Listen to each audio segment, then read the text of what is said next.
For Grand Rounds, Dr. William Carpenter.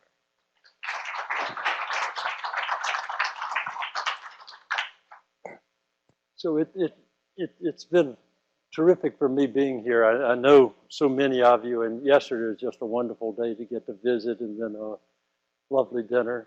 So I've looked forward to all of this visit with the possible exception of what's forthcoming now. What I would love to have presented to you is some research that we've recently completed from one of the CITER Center grants, but we have a knack for negative findings. That would have been really neat because Jim Koenig had a nice rodent model based on a prenatal stress that had cognitive impairments and social affiliation impairments, and we wanted to see if they were different pathways and if it would predict a clinical effect. And it first got messed up because galantamine releases oxytocin. So we had oxytocin for social affiliation and trying to affect the alpha-7 for cognition. And that meant we didn't have separate pathways, but not to worry. We did a clinical trial.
And as often happens with us, absolutely no hint of difference from placebo with either of the drugs in clinical trials, so we were not able to test the possible predictive validity. So that means that I will be presenting to you trying to have a view as to targets for therapeutic discovery and share the concern that I suppose everybody in our field has with the lack of major progress. Pharmacologically, we've only had modest progress since chlorpromazine was introduced, and that's now over 60 years ago. And I think part of the problem is that we've had too much focus on the wrong paradigms, so I want to go through a few paradigms. The first few I think will be familiar and easily understood, and then I'll get into some that would get into more basic mechanisms.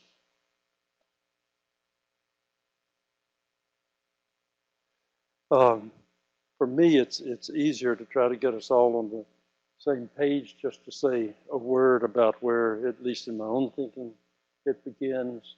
And this is the disease entity proposition. So Kraepelin, when he separated the two major disorders, he did notice that there were different domains of pathology, the weakening of the well springs of volition being a different malady than the dissociative pathology that Bloiler described.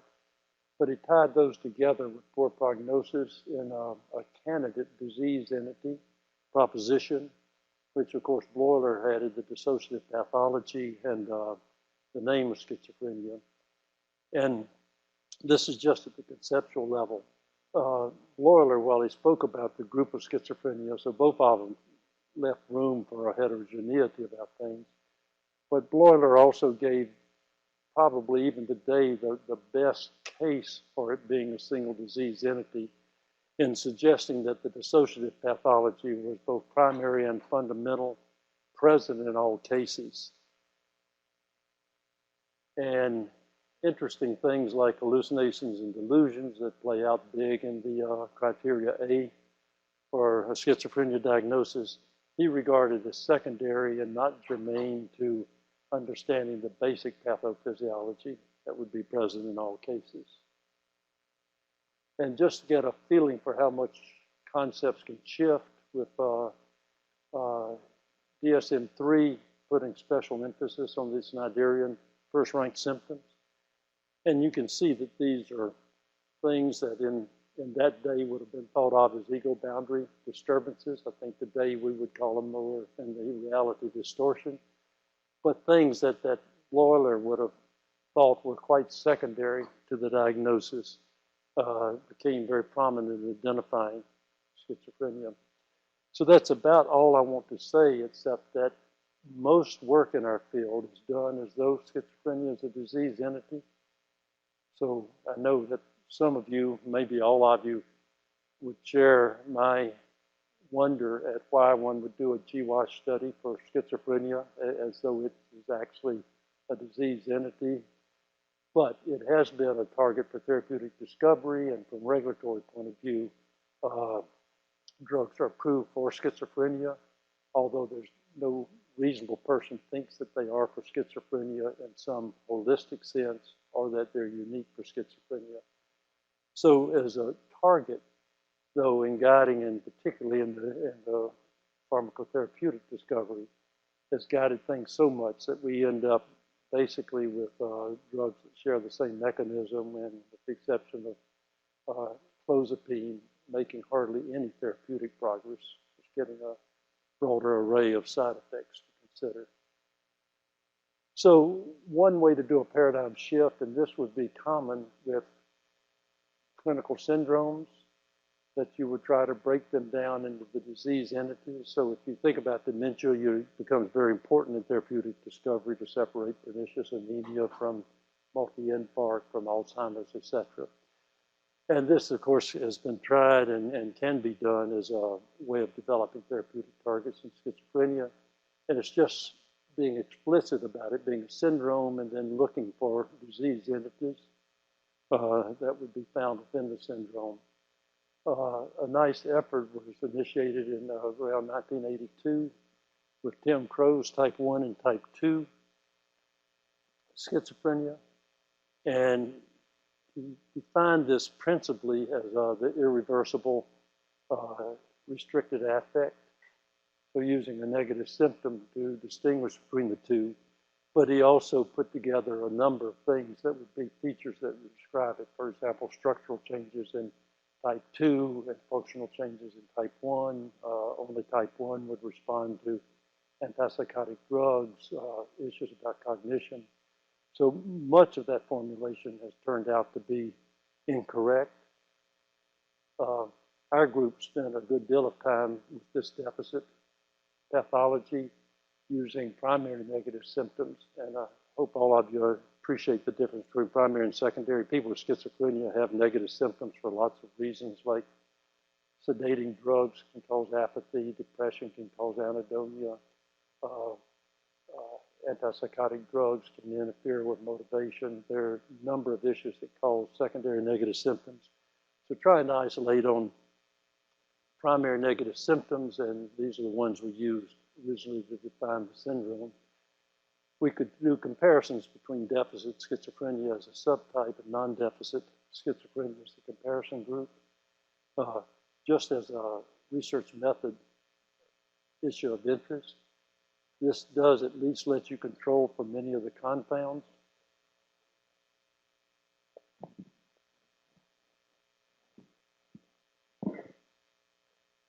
Okay, so I hope you were able to hear me.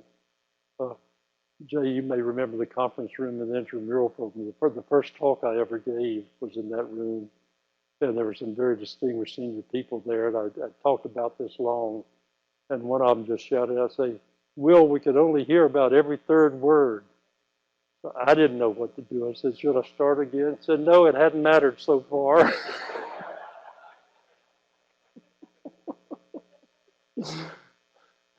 I think that you see what he meant.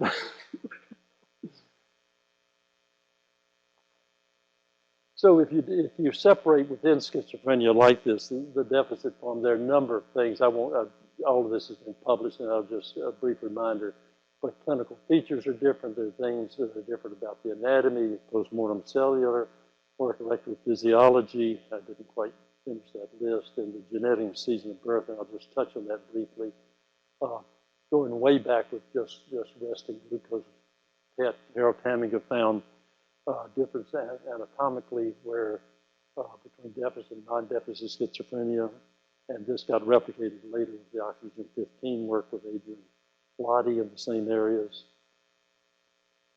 The pattern of genetic morbid risk is different. So if the proband has deficit form of schizophrenia, the mental illness in the family is very likely to be schizophrenia, and the deficit form is found in the relatives of probands with deficit compared to non-deficit schizophrenia, where there's a range of mental illnesses found in the family tree, and non-deficit and deficit schizophrenia is not. And there's even social isolation in the absence of psychosis in the proband and the families of proband. And it looked like deficit and non-deficit each read true, and there are other genetic analyses. Maybe the most interesting is using an approach to, in linkage analysis, famously Kenner and others found subgroups differentiated, with one of the subgroups being the deficit subgroup. And I think, just to save time, so we have a lot of time to discuss whatever's interesting, skip things or go quickly. This is just interesting because it's such a robust sum of birth effect. No understanding of why that is, but from an epidemiologic perspective, the two groups would separate very nicely. So in the end, though, this type of approach to identifying subgroups within a syndrome have not led to therapeutic discovery. And there are probably two reasons why, one of which I'll get into in a moment. It's also timely to notice that at least in DSM-5 and soon in ICD, subtypes of schizophrenia which have not played a heuristic role in discovery in our history, the traditional subtypes have been dropped. And there was no effort to include a subtype like deficit schizophrenia because we'd just be stuck with here's one that has fairly good validation, but most of the cases then are other, and that just doesn't tell you much. And what was probably special about the deficit form was the domain of pathology. So this is a paradigm shift that still takes schizophrenia as a clinical syndrome, but calls attention to the actual pathologies that are found in the patients and the recognition that the pathologist present will vary from patient to patient. And you could have any number of domains that would be of interest. And the FDA is now starting to wrestle with the proposition of regulatory review for domains of pathology that might cut across diagnostic boundaries.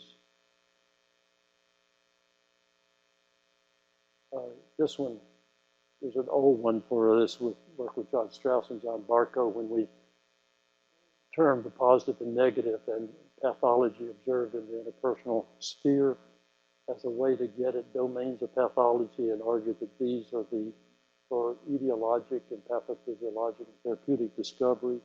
It's these, not a clinical syndrome, that are the targets for discovery.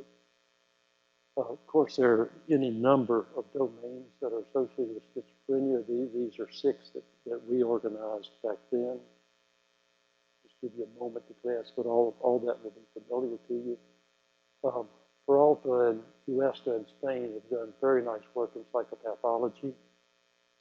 And this is a rather overlapping list, but what they found is the pathologic dimensions that they thought were most important in understanding schizophrenia.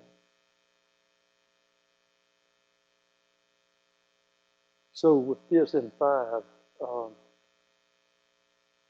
we did something that was maybe the most important thing that we could get done.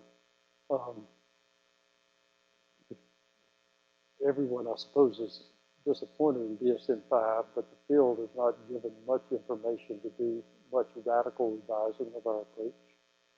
And in the psychosis chapter, the main thing that we thought we could do is to say that if you have a psychotic disorder and a diagnosis, that clinicians need to know certain things about the patients, and they don't know them from making the diagnosis.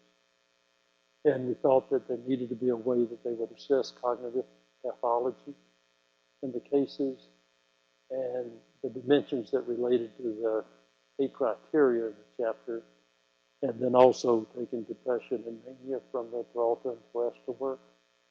So these dimensions, and there we were just proposing that a very quick and simple 0 to 4 scale to indicate their presence and severity or their absence in the last 2 weeks. The clinicians could do that easily, and there's a drop-down menu if you wish to use it. For reasons that I think should be an embarrassment to our field, that we got no pushback from any of the different review boards, but at the very last meeting of the Board of Trustees, someone representing the APA Assembly said that we cannot have quantitative measures. It can ruin psychiatry. So in chapter, it's in section 3. If you want to use it, it's there, but it's not in the main text. So that was a major disappointment, and I don't think there's any suspense about the issue about whether this is valid.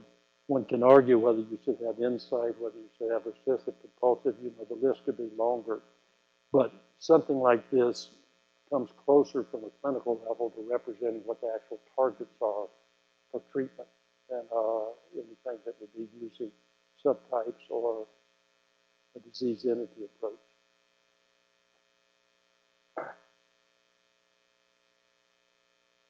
So the field, there's probably much more, but there's a lot of emphasis now on the negative symptom pathology and impaired cognition as unmet therapeutic needs. And so those are the 2 leading domains in the field now getting attention. And this is just a quick reminder on the negative symptoms. There are probably 2 factors, one that has to do with processing and expression of emotion, and the other with motivation. These may be different pathways, and they may be separate targets in terms of thinking about negative symptoms. Greg Strauss with us did a very nice cluster analytic approach, and it looked like he formed different clusters with one group high on one of these factors and low on the others. So they may separate in important ways, but then and offer up as different targets for discovery. This slide from Michael Green that is so illustrative and then has been influential in the relationship of impaired cognition and schizophrenia with function. But there are many areas of cognition. I don't think we know yet to what extent these represent different targets. Probably a bit more interest in whether social cognition separates from other cognitions, but there's a lot of high correlation between most of the measures. But the cognition is for sure very important in schizophrenia, and I think in important ways distinguishes schizophrenia from bipolar disorder and major depression disorder, in that the impaired cognition begins early in life, may be born with it, but it seems at least evident that if there's a deterioration of cognition is happening very early, that it's already becoming trait-like by the time one reaches the teens. And it stays trait-like in amazing ways across the long-term course of the illness. And some subgroups may be declining more rapidly, but there may be accelerated aging as people with schizophrenia get old.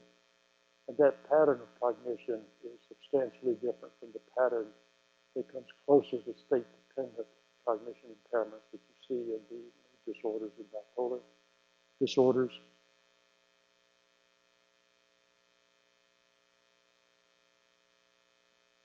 So another function, another target for therapeutic discovery is, of course, function. And this is where the psychology has done much more than psychiatry, or people working with more interpersonal techniques have identified function as a target for therapeutic discovery.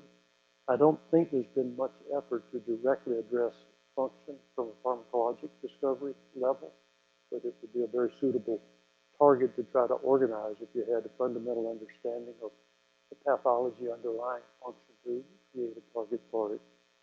But for effect sizes in our field, where we don't have many big ones, things like supported employment has probably got the biggest effect size for people who are interested in gaining work.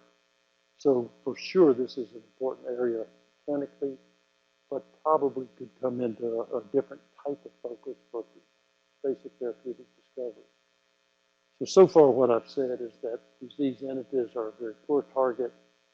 You could do syndromes, diseases within the syndrome, but that's not proven to be very heuristic for this particular purpose, in part because domains of pathology probably give a much more specific target than trying to look at subtype differences, and function can come into play as a target.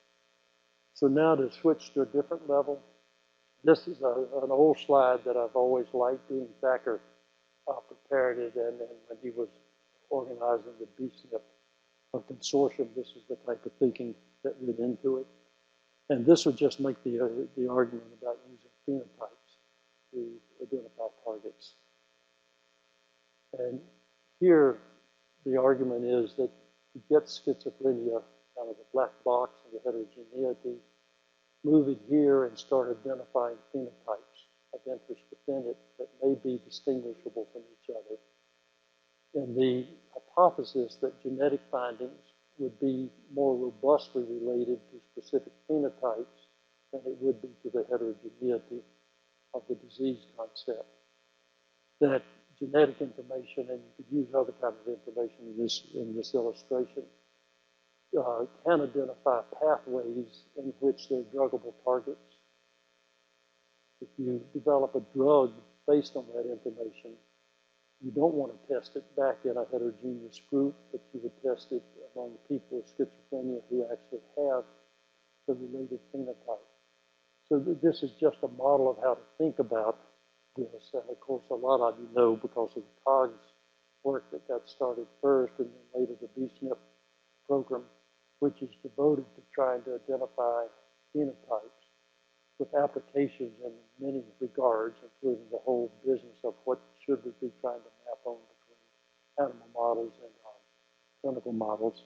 But for therapeutic discovery, they offer the opportunity to identify novel pathways and define druggable targets, or to find other methods for addressing alterations in those pathways that are identified using phenotypes. So this one is, I assume that at least all of you who are actively working in the research field have opinions about RDoC. Not much neutrality left in our field about whether this is a good thing or a bad thing for the field. In part because Tom Insel has introduced it in the strategic plan as a new paradigm for therapeutic for discovery related to mental illnesses. And Tom has often introduced it in relationship to the inadequacies of our clinical diagnostic systems. Bruce Cuthbert is the person of the United Nations in charge of the RDoC program. My view, which I think it's the only reasonable view that one should have, is that RDoC has nothing to do with clinical diagnosis or application in clinical affairs and is not developed as an alternative to DSM-5 or anything else. What it is an expression of slowness of our accumulated knowledge and the effort to try a paradigm that relates to behavioral constructs with known neural circuits. And these are the five, if you can read that, the five that are kind of agreed upon where there's enough evidence to get started with this. So the idea with RDoC would be to enhance the translational potential for basic science findings by focusing where you have known neural circuits that are connected with behavioral constructs. And then it's a hypothesis if developing information in this framework will turn out to be informative about mental illness psychopathology. And Bruce Cuthbert would be very clear that that's an hypothesis that, that has to be demonstrated that this works for mental illness. This is just another way to look at the different dimensions they have and how they might relate. So their efforts to get delusions tied into systems of social processing, of course, cognition, impairment, can be looked at in different things. Negative symptoms maybe relate to impairments and positive failings. From the point of view of someone interested in psychosis, what the main shortcomings that I see are that it's difficult to know how we'll get into thought disorders and challenging how to move into hallucinations and delusions. And then concepts about self-disorders get very difficult to move into this framework. So I don't see it as a comprehensive framework for all mental illnesses, but I see it as a heuristic framework to try to enhance the quality and quantity of translational research. And we hope that finding out more about behavioral constructs at a basic cellular and molecular level and circuit level will be informative about psychopathology and indicates the hope that this will create targets for therapeutic discovery. So far, these are the targets that I've talked about, those four, adding the phenotypes, and then this across behavioral constructs and neural circuits. So I want to now get to the part that I've gotten excited about myself. I don't do any of this work, but it's work that's going on in the field. This is just from our 1981 book, and it's mainly to remind me that it seems very useful. We know that there are a lot of things, beginning with your original genetic makeup and your gestational experiences, that lead to vulnerability to illness. It may well be that there are other factors that determine a vulnerability to schizophrenia, and then still other factors that make a difference between whether you progress to schizophrenia or not. Open of a number of different levels with different types of targets to think about in relationship to primary or secondary prevention. This is just an easier schematic of the same thing. So that I think conceptually we need to separate out pathways to vulnerability from pathways to diagnostic classes that we currently recognize, because the targets and the pathways may be very different. They may identify quite different targets. And to spread our interest into issues that have to do with resilience as well as with pathology. So, and again, from a pharmacologic point of view, almost everything is developed in an attempt to relate it to pathophysiology. And there's no reason not to think about discovery at a pharmacologic level that would enhance resilience or enhance compensatory mechanisms, as well as trying to counteract or undermine pathophysiology. So for primary prevention, if you followed it not long ago, Bob Friedman published, and I think he's got another paper that's just come out in the American Journal. And this is just an illustration about the potential for primary prevention. And this is just based on the delay in inhibition that's associated with attentional problems. Perinatal choline activates timely development, cerebral inhibition. And even in the genetic forms, mutations that otherwise deny it. So this is just a couple of slides from him to illustrate this. So here he compared the administration of some form of choline that would pass the placental barrier with placebo and during gestation. And on a number of findings, differences between the placebo and the choline supplementation. And they observed this shortly after birth in terms of the sensory gating phenomena and the when it matured to inhibit, if you get a half second apart, two similar sounds, your brain reacts less to the second one, and that develops early in life, and it developed more slowly in the subgroup, and the choline seems to correct that. He's now got close to 4-year follow-up study. This is just the data on the scroll, but it shows here, and I'm sorry you can't make out the different color typography, the line here is that in those who, genetic subtype, there's a very robust placebo coding difference in enhancing the development of that inhibitory phenomena. Part of the problem we have with primary prevention is that it's hard to imagine how you would get population-based studies that would show that you'd actually reduce the incidence in cases when you're waiting years and years for it. But we know there's so many epidemiologic risk factors that it seems like our field should get aggressive in trying to figure out which ones lend themselves to a public health effort.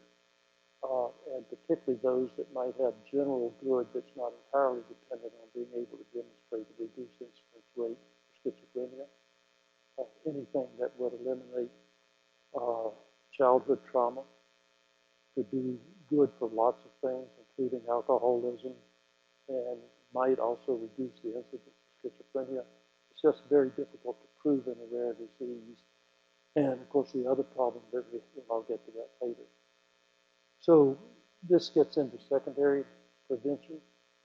And this slide from years ago from Carpenter is just saying that you get where you can diagnose schizophrenia here, and psychotic positive symptoms that come up to meet the criteria. But before that, this pathology that relates to schizophrenia, often called the prodrome.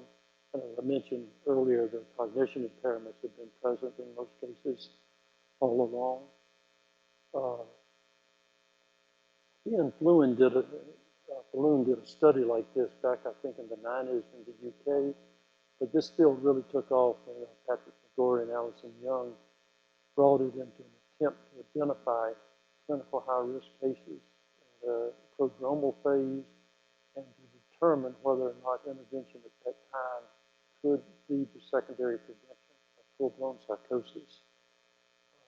In the last 20 years, this has become, this has not been updated, but it's been just a tremendous growth area with an enormous amount of attention being paid to it. You've got one of the experts in this engaging head here in the room. Tom McGlashan and Scott Woods helped our psychosis work group at DSM-5 consider the possibility of having a new classification for attenuated psychosis syndrome. And this will just show you this is really derived from the Naples work in North America, a number of centers that are involved in putting together the criteria for us. We wanted to call it a syndrome because there's no assertion that this relates specifically to schizophrenia, although the development of it came from a schizophrenia background, and it's more related so far to the schizophrenia spectrum than other things. So if you've been looking at this, it's really based on mainly young people having psychosis-like experiences that are not severe enough to meet criteria, that tend to maintain insight. You could describe this better than I, but like a kid that has conversation and somebody leaves the room and they get uncertain about whether that was happening, or they're having peculiar experiences, but they kind of know their mind's playing tricks on them, or they're getting excessively suspicious and losing friends, and things are deteriorating in family life, school life, or work life if they're involved, but not meeting criteria for a psychotic disorder. That this can identify clinical high risk.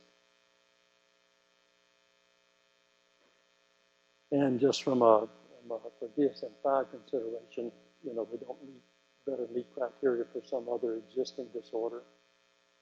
And of course, the symptoms are sufficiently distressing and disabling to warrant clinical attention. So in debates that arose around this, it's difficult to get people to understand that we're talking about a clinical population. These studies are done with people who merit clinical attention. So this is not screening school samples or population samples, because we know that psychotic-like experiences are fairly common in non-ill populations. But the clinical high-risk criteria involve people who are meeting criteria for clinical attention and then trying to identify among them which ones might be especially vulnerable to developing psychotic illness. For the DSM-5, we needed to know whether this could be done in non-expert centers.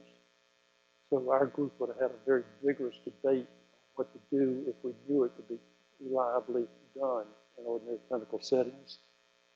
And what happened, the CAPAs were very stringent with the things that was used. For example, DSM-4 got a 0.28 on that for a major depressive disorder. So we had a very nice CAPA, but this confidence interval is about as wide as you could get a confidence. There just were not enough cases, so it was a failed study, which means that we were not able to ultimately have a debate within our group as to whether or not to recommend this for a new classification. So it's in section 3 for further study. My hope is with a DSM 5.1, someday that we'll actually figure this out. And so now I want to tell you a little bit about why I think we actually should have a disorder class for this and go through the reasons for that. So first of all, the attenuated psychosis syndrome or clinical high risk, there are different definitions with a good deal of overlap in cases between the different definitions. But there's a lot of evidence for distress, for dysfunction, for alterations in gray matter and white matter, and electrophysiology, cognition impairments, negative symptoms, high rates of transition to psychosis compared to any rate in the population that would take place in a 1 or 2 year period. And most cases are in the schizophrenia spectrum. In general, these findings are sort of similar to findings that you have in biologic relatives with schizophrenia probands. So they are sort of in between normal controls and chronic schizophrenia, but the patterns are a good deal similar. And of course, a lot of these patterns may overlap with other disorders, and most of our work in the field has been separating from normal controls rather than other nearby disorders. So I'm not arguing that they're unique to the spectrum, but they're similar to what's been used to define the schizophrenia spectrum in the literature so far.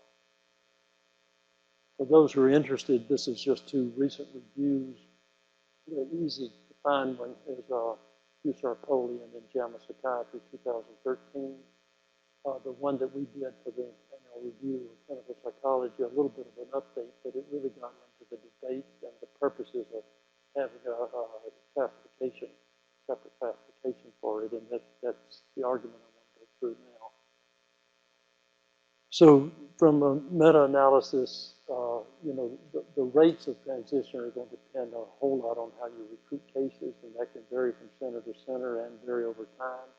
But what's been done in the field would suggest very high rates of transition to full psychosis in the first 24 months, some that occur later, and there are small numbers of people that have been in 10-year follow-up studies now. And I think most of the transitions to full psychosis are occurring within the first 2 or 3 years of the experience.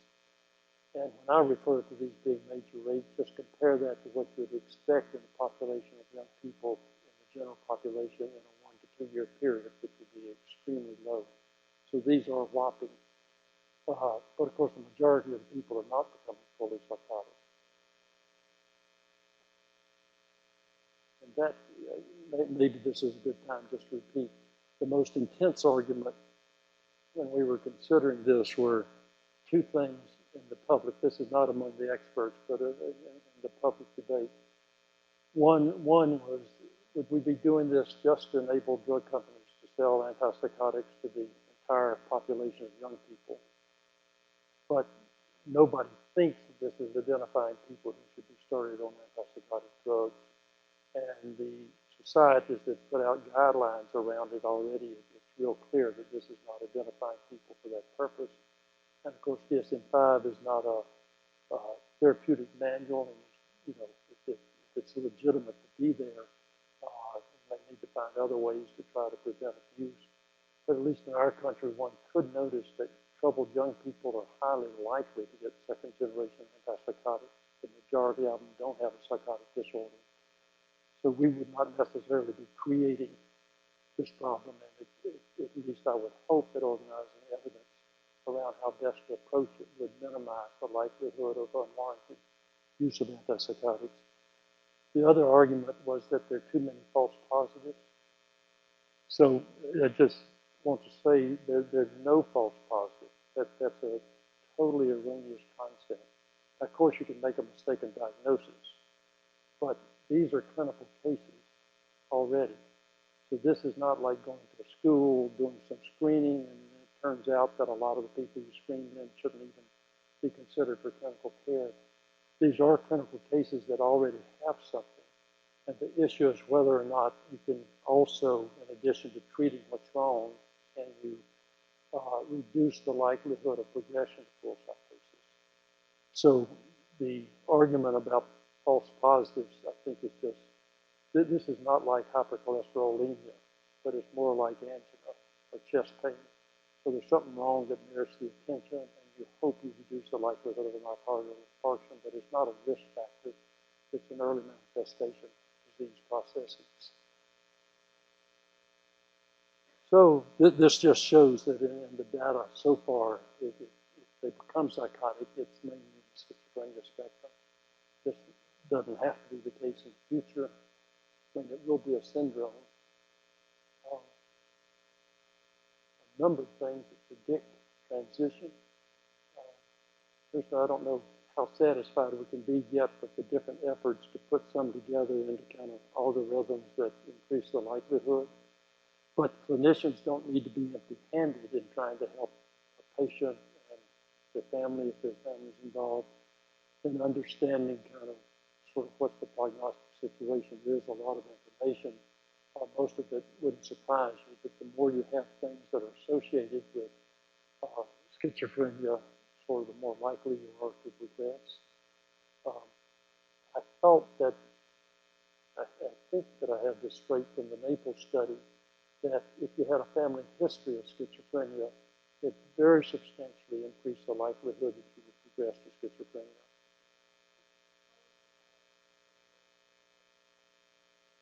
Thank you. So in the deterioration, the family history adds something to the deterioration so that they both added to it. So that would be just a nice illustration. I had hoped that this might be one thing if we actually had polygenic scores for schizophrenia. If family history is powerful, would that be? And I think there's been one small report that it didn't work out so well, but there's more work to be done on all of this. But it seems very likely that if you're working with a clinical high-risk group, there will be a lot of ways that you can be informative to them about the nature of what's wrong. And hopefully there's evidence, and I'll show you some evidence for treatment now, that you'll have some evidence-based treatment. So this was several years ago.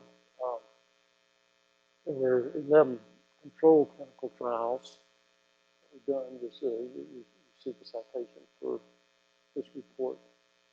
So this was typical of the findings. First of all, most of the studies had been done with some kind of treatment as usual or supportive counseling, and the experimental condition being CPT.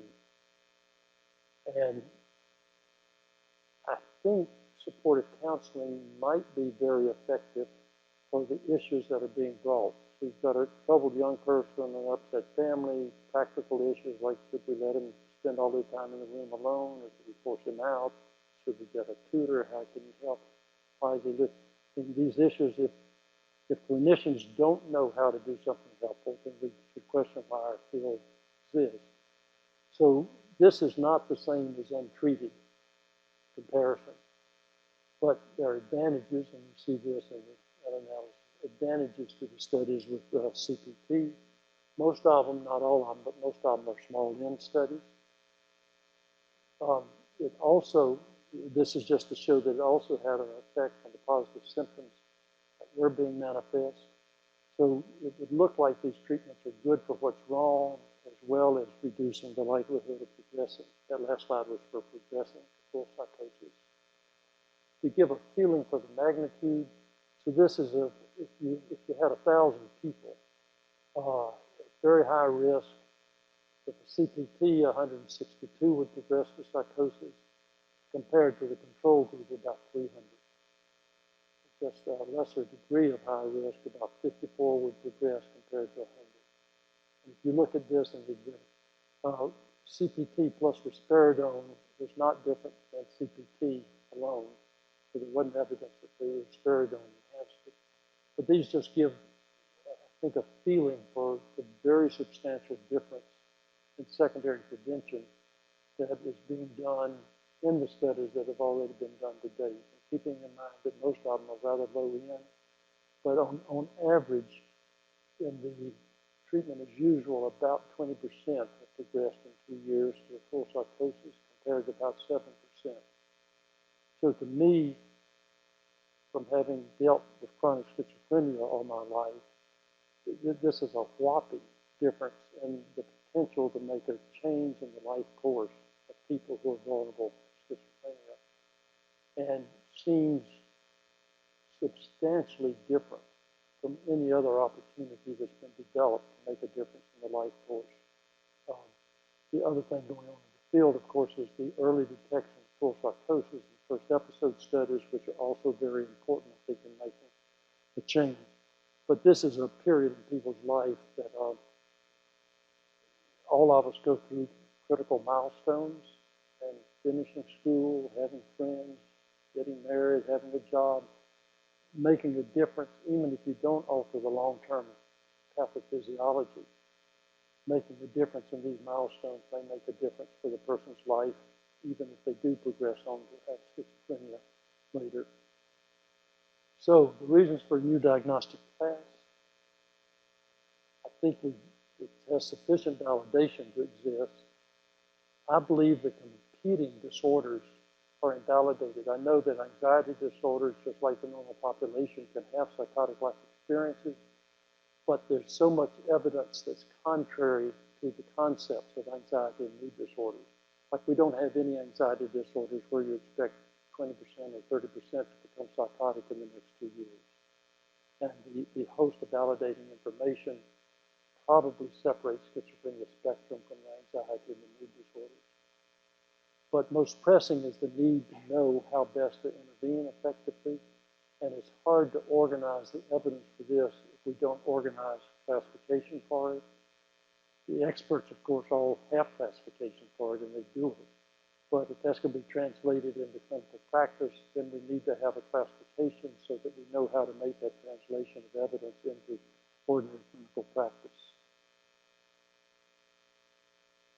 Staging clinical care becomes important, and having explicit placeholder diagnostic concepts, to me, seems very important. So one thing that would be obvious, if we had attenuated psychosis syndrome as a classification, it'd be understood that that's what's wrong and how it relates to the evidence and what you do now, with the expectation that over time you'll know more about what the disorder is. So if it just goes away and they're fine, then great, and shrug your shoulders. If it's a trait, then maybe they have schizotypal personality disorder. If they develop a mood disorder, then it's a mood disorder with psychotic-like features. So no one would expect this to be what you have as your life course of illness, but it's what you have at a time where we don't know enough about the course yet to designate a different illness, and we need to organize the evidence for intervention before we have the evidence for what the initial illness is. And the competing paradigms, I just showed you all that. It's really that psychotic features are common to many of the disorders in DSM-5 or ICD. So you could have, and Jim Van Haas would argue that so many of these people meet the criteria for anxiety disorder. And you could just have a psychosis specifier, or major depressive disorder with a psychosis specifier. And you could do that, but it would be difficult then to organize the body of evidence that you want to relate to this class if you're scattering them among different disorders. And I've already said why I think we've invalidated those. But this gets into concepts in psychopathology as to whether if someone has hallucinations and anxiety? Do they have two comorbid conditions?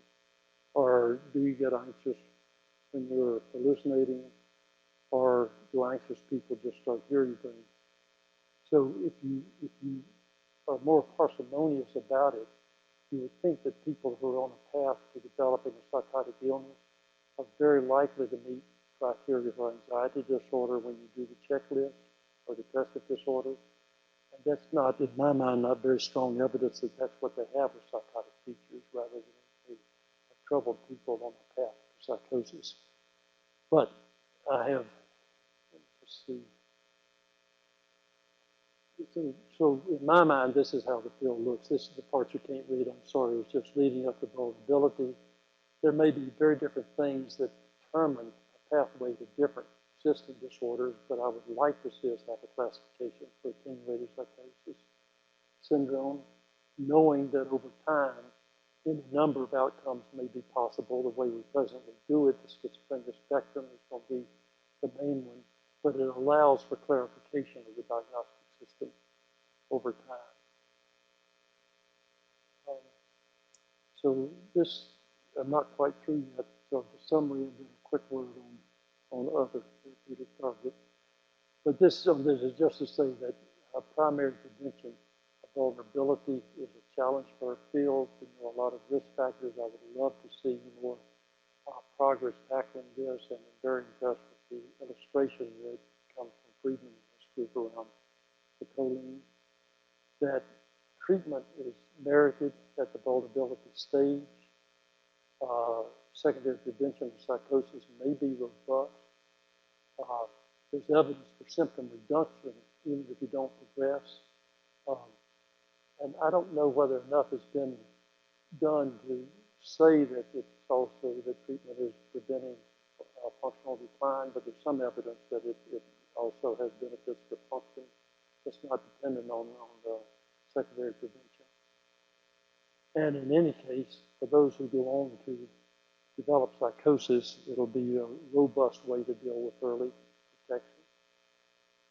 So there are major challenges that are left for us. Mark, that conversation with you yesterday was kind of informative.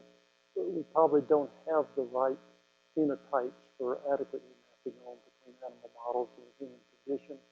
But in any case, the field is at present stuck without having known predictive validation in our animal models for some key aspects like motivation and cognition in the clinical condition.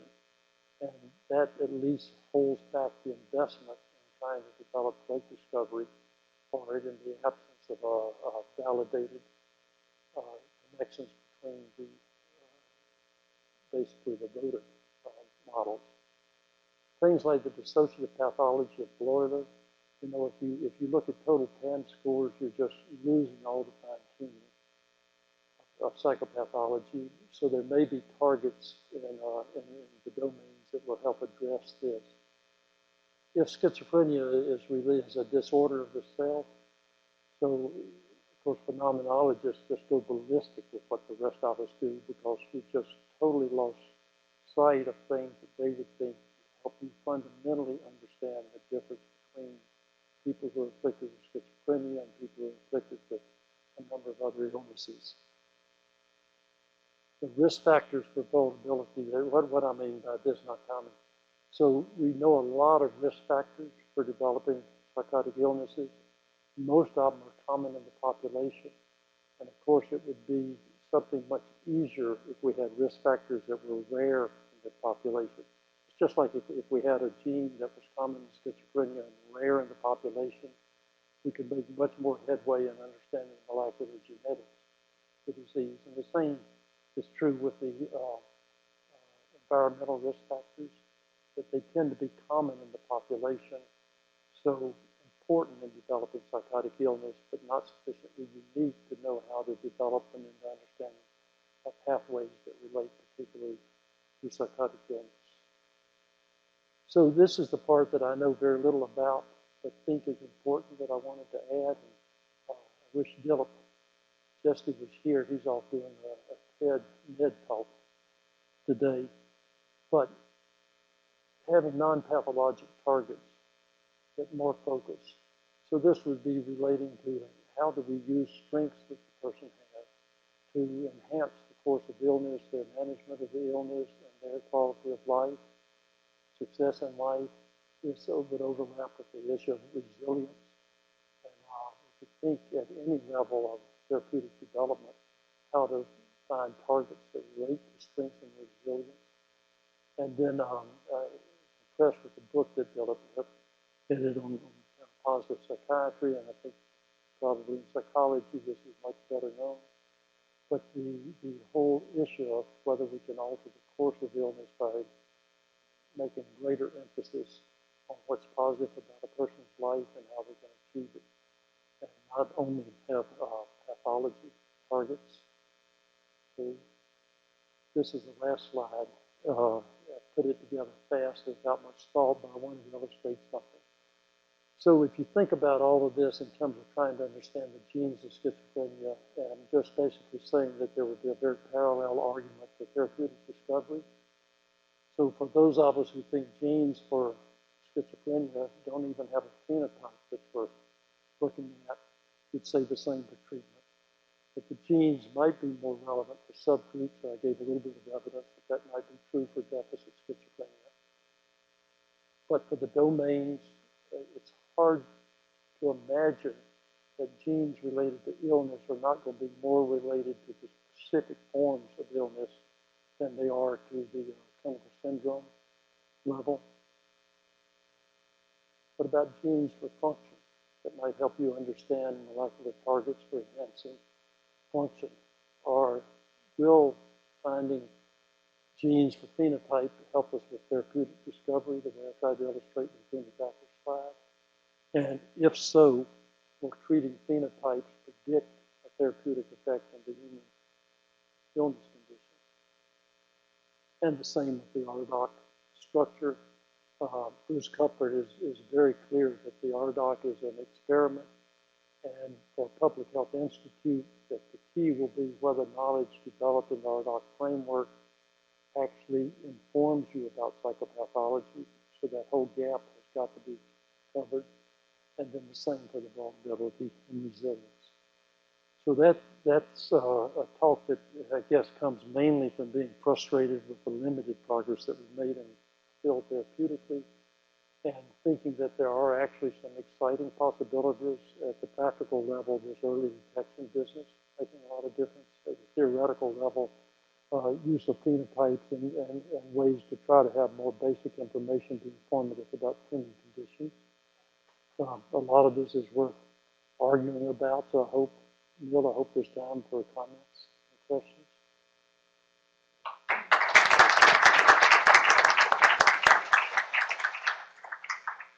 Well, thank you, Dr. Carpenter, for a really comprehensive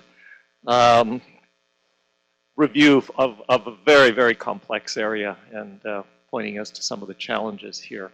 So if you're willing, I'm sure there may be comments, questions. So I do ask everybody to speak into the mic. Housekeeping point, there are no servants here. Pick up your coffee, napkins, trash, take them out. We're guests in this space, okay? Thank you. So. I'm curious your thoughts about how certain modifying variables such as gender, season of birth, and perinatal hypoxia can affect the course of the illness. So I think with perinatal hypoxia would be one of a large number of gestationally related risk factors that we know increase the risk for an illness like schizophrenia. But we don't know the mechanisms. And a little bit, the thing about mechanism comes with what's popular, which may also turn out to be very informative. But a number of these risk factors, they increase inflammatory processes. Sometimes we feel like almost all of medicine is coming down to what type of inflammation is involved. But we don't really know the pathways. But we do know that those risk factors are there. There issues that may relate to prognosis. That is, if you have an illness like schizophrenia, some judgment about what the course may be like that relates to it. But things like from the gestation, that's not worked out in terms of prognostic significance. There's probably another part of your question that I haven't thought of. Yeah. So the season of birth, for a number of disorders, including schizophrenia in general, there's a very slight mean of birth excess. Don't know why. And it's easy to make up stories about it, but we don't know why. This deficit subgroup was surprising because it was a robust summer birth excess. No idea why. I would welcome anyone who wants to explain that. It in a way, it's a phenomenal finding. So for gender, this one's a little bit difficult because so much is dealt with at the syndrome level. So if you have schizophrenia and have primary negative symptoms, that's very, very male dominant. So females are much less likely. It's more likely that the onset of the psychotic part of the illness will come later with a longer, flatter curve in females. And the late life onset, I think, would be more likely in females and also less likely to have some of the negative symptom and cognition impairments associated with it. But what we don't know is if there's a substantial sex-related difference in therapeutic response, that's not been worked out, or if there are therapeutics that would be particularly addressed. So it's easy to imagine that estrogen might be protective later in life in females but not have a role in males. If there was a non-feminizing estrogen, which there is, it would certainly be of interest to find out if that's therapeutic in males. But I don't think that we've worked out much other than what's known at the epidemiologic level, that there's a slight male increase in having schizophrenia, and then there's some features that distinguish between males and females. This, and of course, is just a huge issue now in the preclinical work, with there being so much reason to think that there are often male-female differences with very little chance the way work's been done in the field, and coming into NIH, it's making prominent doing work that gets at the females, so that there will be a lot more reps involved in the research when it's not all male. Yes, thank you for laying out the conceptual problems we have in schizophrenia, and especially for calling attention to the difference between risk factors and early symptoms of the disease, which many research papers lack. However, in your paradigms, you seem to have omitted one of the major approaches, and that is looking at drug response. Drug response is a biological variable. Drug response can be measured behaviorally or with neuroimaging using radioligands. And this is the target we have. Right now, we're treating schizophrenics at random with a whole lot of different drugs and drug combinations. Shouldn't one of the key paradigms for therapeutic discovery be to look for biological predictors of drug response? That's something that has a high kappa. If you look at neuroimaging with radioligands, the test-retest reliabilities are in the 0.8 or 0.9 range, not the 0.2 kappa. Shouldn't we be looking at who responds to a particular drug? And lastly, for drug discovery, if we have a drug that affects 20% of schizophrenics and do a giant drug company type trial, the difference between that and haloperidol will be 0. Or it'll be worse than haloperidol. So we're only going to discover new drugs by aiming at the biological changes that occur with the drugs and finding schizophrenics that have those abnormalities. That's what's being done in Alzheimer's disease with amyloid imaging. Only subjects with amyloid abnormalities enter anti-amyloid drug therapies. Shouldn't we be doing the same thing in schizophrenia? So Monty, thank you. So I divide this in my mind into two parts. One of which, if I make up the slides again and do this somewhere else, I'll add in, then there's another paradigm. I think a way for therapeutic discovery is using pharmacologic probes that can worsen the symptomatology. You and I chatted a little bit about this yesterday.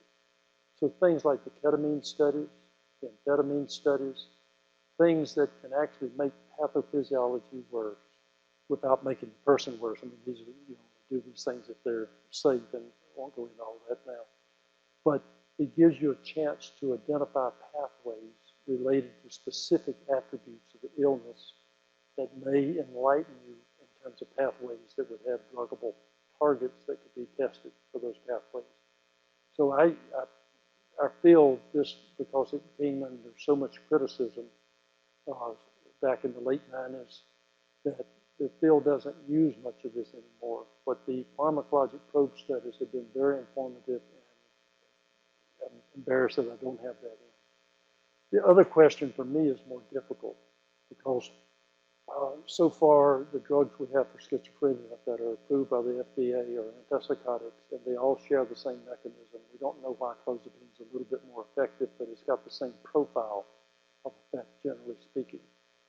So then it's an issue that patients will vary in how responsive they are to the drugs, without much reason to think that if they don't respond well to this one, they would to this one, other than that you ought to move pretty quickly to clozapine to see if they get the superior advantage that some people get with that.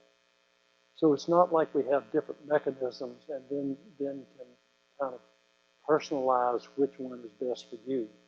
We can do a lot more with side effects in that regard, because there's a wide range of side effects and we need to match that out. But as long as we're dealing with kind of single mechanism drugs, then we're just talking about the amount of treatment response that the person gets. An individual probably has less treatment response in the 5th episode than they did in the 1st episode. So that these are not just traits that go with the person, but may vary over time. So in that regard, and I'd love to talk with you more, but I don't know yet how to integrate that into therapeutic discovery until we have more mechanisms that we can relate in the studies the way you suggest.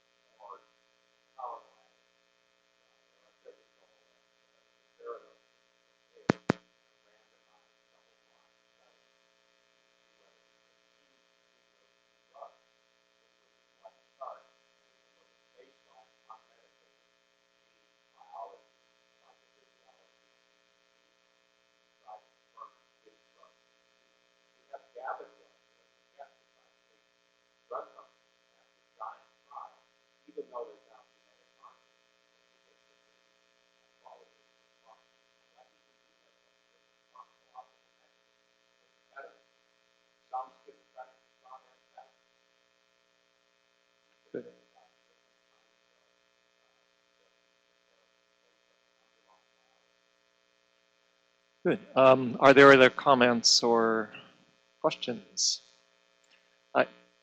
Yeah, David.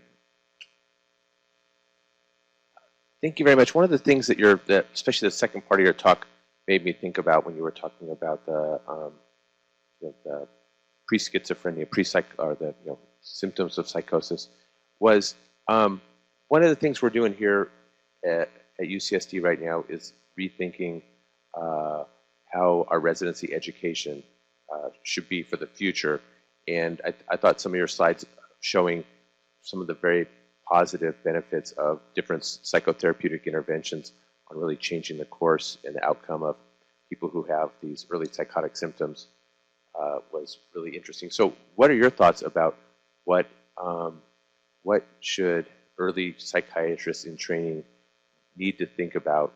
What are the future treatments and the future approaches to both schizophrenia and to the preventive interventions that might help prevent people from developing schizophrenia or chronic psychotic disorders be? So of course I'm standing here, so I have to answer. So I won't claim that I won't claim there's any depth to do this, but just quick thought.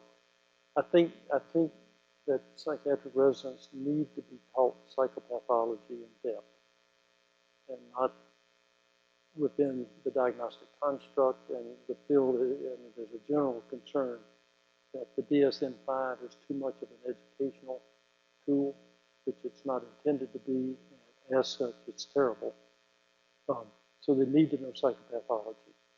And I think they need to know phenomenology as well as the kind of things that we learn from the rating scales and all that are necessarily at a much more superficial level. I think they need to understand the implications of clinical syndromes and when you have evidence for a diseased entity rather than a clinical syndrome so that they deal with heterogeneity. And then for sure they need to know that the diagnosis is going to tell them very little about the person that they're working with. That they're going to have to know from that person the things that make a difference in terms of what therapeutic maneuvers they're making. So if they see somebody with schizophrenia, they don't know if they're depressed or not. They don't know if they have sleep-wake disturbance or not. They don't know if they have anxiety that's in it. And there are all these things that are important clinically that we're not guided for. The diagnoses are very important in some ways. I mean, they help orient you as to whether lithium is likely to be a useful choice. But they need to know these things at a different level. And I think they need to know that diagnosis is made with intuitive grasp. That is, they need to have knowledge of psychopathology so that the person they're evaluating, they can tell is generally speaking like this disorder, and then how you use things like the criteria that are put out as checks and balances. So if it really seems like schizophrenia and then they don't have any A criteria, you've got to rethink it. But the idea that you understand the person or even their diagnosis by doing the checklist, things like the A criteria, is just a superficial level that's not workable. I think we all know that we need to have a more fundamental understanding of the neuroscience of these disorders, but we can't pretend that we now have it. So they need to be prepared for how to understand the data that's generated over the future and how to apply it in their clinical thinking. Because we don't, I've been one criticism with the DSM-5, people say, well, you didn't put any biomarkers in. You just say, okay, which ones have sensitivity, specificity, positive and negative predictive value to use in the individual? We know we can tell 10 schizophrenics from 10 normal controllers. We don't know if we can tell them from 10 bipolar. But we know we don't have things that we can individualize in that regard. All of us hope that's coming, but it's not there yet. But I think young people need to be prepared for that. But that's the kind of thinking somebody who makes slides like this instead of fancy slides. It may be you need to teach them what to do with mobile devices and technology and how to get a speech sample and send it off to Alex Cohen so he can tell you what's wrong with them. Good. Oh, another comment here.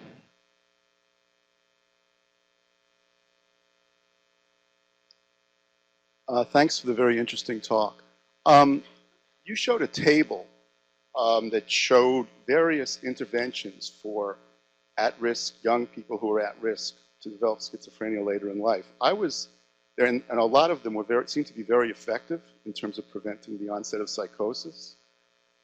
One of them, the last one, was fish oil, which was that surprising? I was just wondering